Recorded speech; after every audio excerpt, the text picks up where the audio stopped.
Welcome back to another technical deep dive here in the debug zone.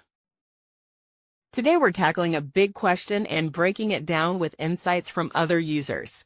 Hopefully this clears up some misconceptions and helps you get the answer you need. So buckle up, stay a little curious, and let's jump right in.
And that's a wrap.